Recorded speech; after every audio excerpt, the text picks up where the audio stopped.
ओम शांति। ओम शांति। आज 29 सितंबर 2025 प्रातः मुरली। मीठे बच्चे, बाप आए हैं तुम्हें ज्ञान का तीसरा नेत्र देने, जिससे तुम सृष्टि के आदि मध्य अंत को जानते हो। प्रश्न है, शेरनीय शक्तियाँ ही कौन सी बात हिम्मत के साथ साझा करती हैं? उत्तर है, दूसरे धर्म वालों को यह बात समझाना है कि बाप कहते हैं तुम अपने को आत्मा समझो, परमात्मा नहीं। आत्मा समझकर बाप को याद करो तो विक्रम विनाश होंगे और तुम मुक्ति धाम में चले जाएंगे। परमात्मा समझने से तुम्हारे विक्रम विनाश नहीं हो सकते। यह बात बहुत हिम्मत से शेरनी शक्तियाँ ही समझा सकती हैं। समझाने का भी अभ्यास चाहिए। गीत है, नैनहीन को राह दिखाओ। ओम शांति। बच्चे अनुभव कर रहे हैं, रूहानी याद की यात्रा में कठिनाई देखने में आती है। भक्ति मार्ग में दर दर ठोकरें खानी ही होती हैं। अनेक प्रकार के जप तप यज्ञ करते, शास्त्र आदि पढ़ते हैं, जिस कारण ही ब्रह्मा की रात कहा जाता है। आधा कल्प रात, आधा कल्प दिन। ब्रह्मा अकेला तो नहीं होगा ना। प्रजापिता ब्रह्मा है तो जरूर उनके बच्चे कुमार कुमारियां भी होंगे, परंतु मनुष्य नहीं जानते हैं।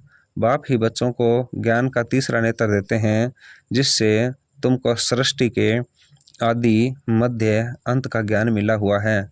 तुम कल्प पहले भी ब्राह्मण थे और देवता बने थे। जो बने थे वही फिर बनेंगे। आदि सनातन देवी देवता धर्म के तुम हो। तुम ही पूज्य और पुजारी बनते हो। अंग्रेजी में पूज्य को वर्शिप वर्दी और पुजारी को वर्शिपर कहा जाता है। भारत ही आधा कल्प पुजारी बनता है। आत्मा मानती है हम पूज्य थे, फिर हम ही पुजारी बने हैं। पूज्य से पुजारी फिर पूज्य बनते हैं। बाप तो पूज्य पुजारी नहीं बनते। तुम कहेंगे हम पूज्य पावन 100 देवी देवता थे, फिर 84 जन्मों के बाद कंप्लीट पतित पुजारी बन जाते हैं। अभी भारतवासी जो आदि सनातन देवी देवता धर्म वाले थे, उन्हों को अपने धर्म का कुछ भी पता नहीं है।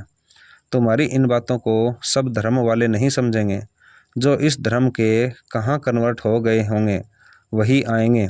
ऐसे कन्वर्ट तो बहुत हो गए हैं। बाप कहते हैं जो शिव और देवताओं के पुजारी हैं उनको सहज है। अन्य धर्म वाले माथा खपाएंगे। जो कन्वर्ट होगा उनको टच होगा और आकर समझने की कोशिश करेंगे, नहीं तो मानेंगे नहीं। आर्य समाजियों में से भी बहुत आए हुए हैं। सिख लोग भी आए हुए हैं। आदि सनातन देवी देवता धर्म वाले जो कन्वर्ट हो गए हैं उनको अपने धर्म में ज़रूर आना पड़ेगा।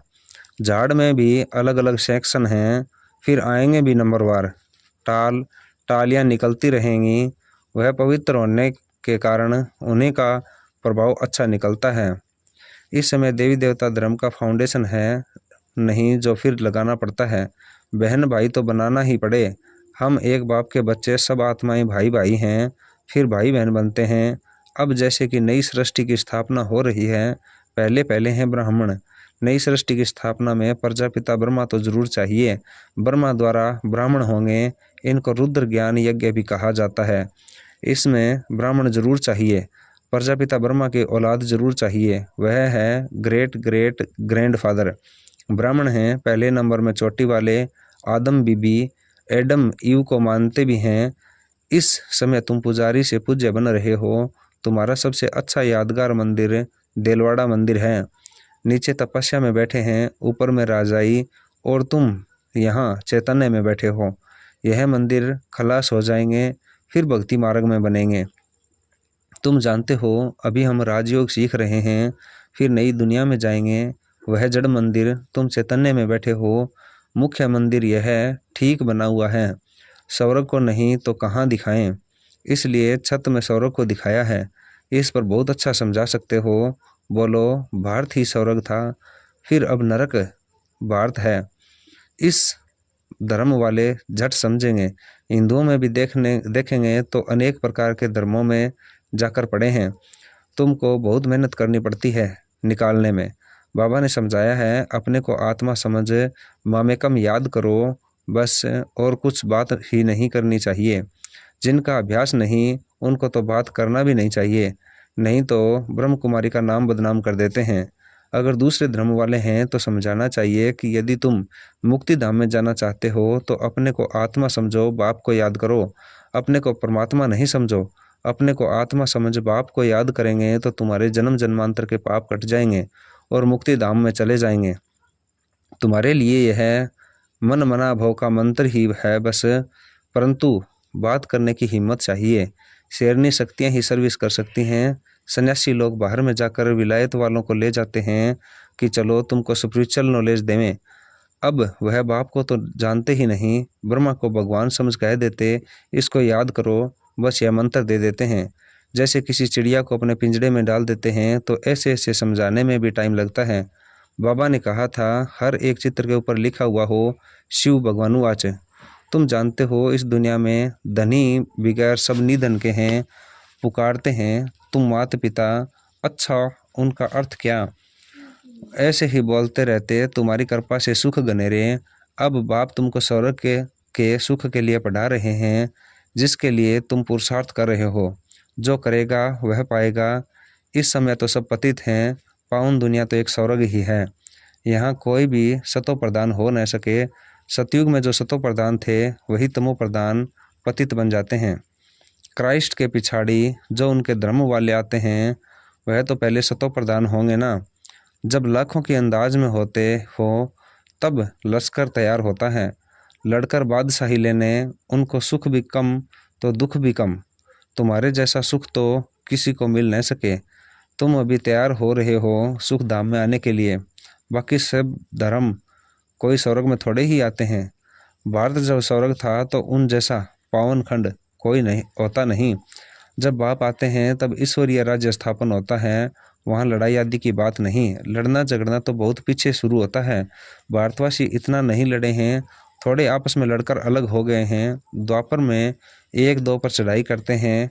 यह चित्र आदि बनाने में भी बड़ी बुद्धि चाहिए। यह भी लिखना चाहिए कि भारत जो स्वर्ग था सो फिर नरक जैसा कैसे बना है। आकर समझो, भारत सदगति में था, अब दुर्गति में है। अब सदगति को पाने के लिए बाप ही नॉलेज देते हैं। मनुष्यों में यह रूहानी नॉलेज होती नहीं, यह होती है परमपिता परमात्मा में। बाप यह नॉलेज देते हैं आत्माओं को, बाकी तो सब मनुष्य मनुष्यों को ही देते हैं। शास्त्र भी मनुष्यों ने लिखे हैं, मनुष्यों ने पढ़े हैं। यहाँ तो तुम्हें रूहानी बाप पढ़ाते हैं और रूहें पढ़ती हैं। पढ़ने वाली तो आत्मा है ना, वह लिखने और पढ़ने वाले मनुष्य ही हैं। परमात्मा को तो शास्त्र आदि पढ़ने की दरकार नहीं। बाप कहते हैं इन शास्त्रों आदि से किसी की भी सदगति हो नहीं सकती। मुझे ही आकर सबको वापस ले जाना है। अभी तो दुनिया में करोड़ों मनुष्य हैं। सतयुग में जब इन लक्ष्मी नारायण का राज्य था तो वहाँ 9 लाख होते हैं। बहुत छोटा झाड़ होगा। फिर विचार करो इतनी सब आत्माएं कहाँ गई? ब्रह्म में वह पानी में तो नहीं लीन हो गई। वह सब मुक्ति धाम में रहती हैं। हर एक आत्मा अविनाशी है, उसमें अविनाशी पार्ट नूंदा हुआ है जो कभी मिट नहीं सकता। आत्मा विनाश हो न सके। आत्मा तो बिंदी है, बाकी निर्वाण आदि में कोई भी जाता नहीं। सबको पार्ट बजाना ही है। जब सब आत्माएं आ जाती हैं तब मैं आकर सबको ले जाता हूँ। पिछाड़ी में है ही बाप का पार्ट। नई दुनिया की स्थापना, फिर पुरानी दुनिया का विनाश, यह भी ड्रामा में नूंद है। तुम आर्य समाजियों के झुंड को समझाएंगे तो उनमें से जो कोई इस देवता धर्म का होगा उनको टच होगा बरोबर। यह बात तो ठीक है, परमात्मा सर्वव्यापी कैसे हो सकता है? बाप भगवान तो बाप है, उनसे वर्षा मिलता है। कोई आर्य समाजी भी तुम्हारे पास आते हैं ना, उनको ही सैम्पलिंग कहा जाता है। तुम समझाते रहो, फिर तुम्हारे कुल का जो होगा वह आ जाएगा। भगवान बाप ही पावन होने की युक्ति बताते हैं।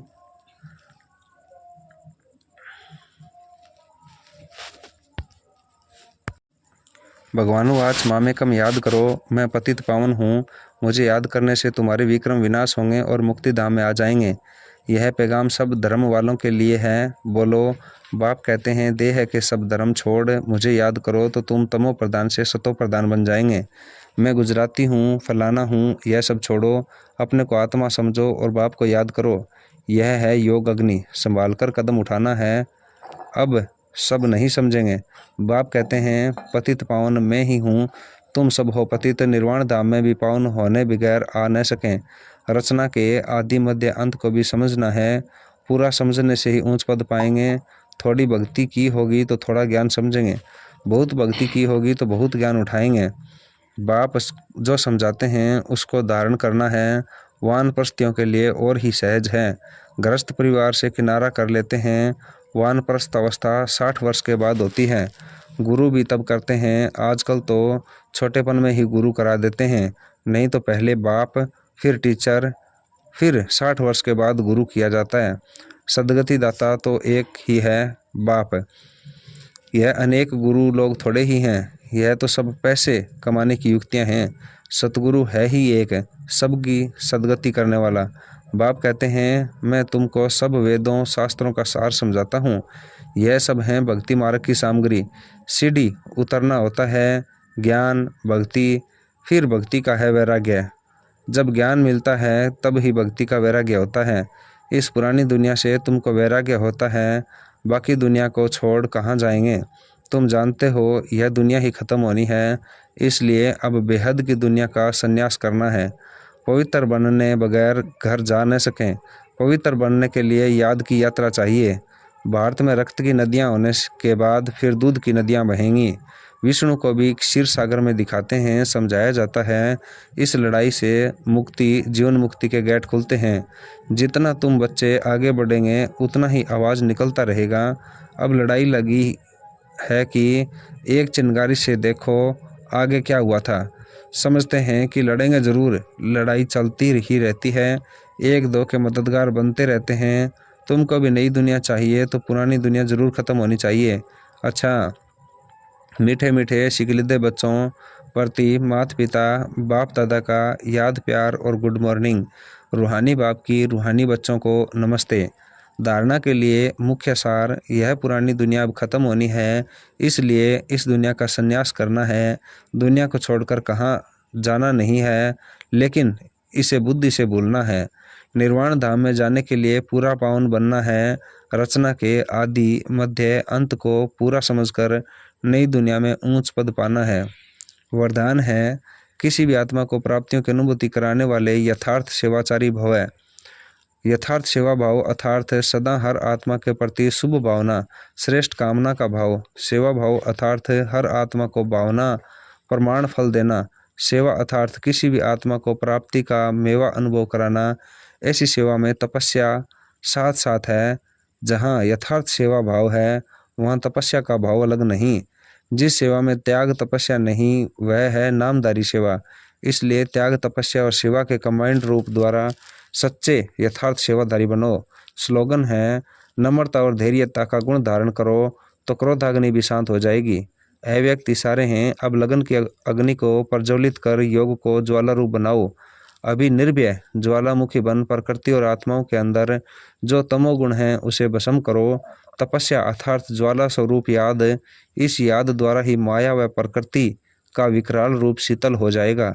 आपका तीसरा नेत्र, ज्वालामुखी नेत्र, माया को शक्तिहीन कर देगा। ओम शांति, ओम शांति।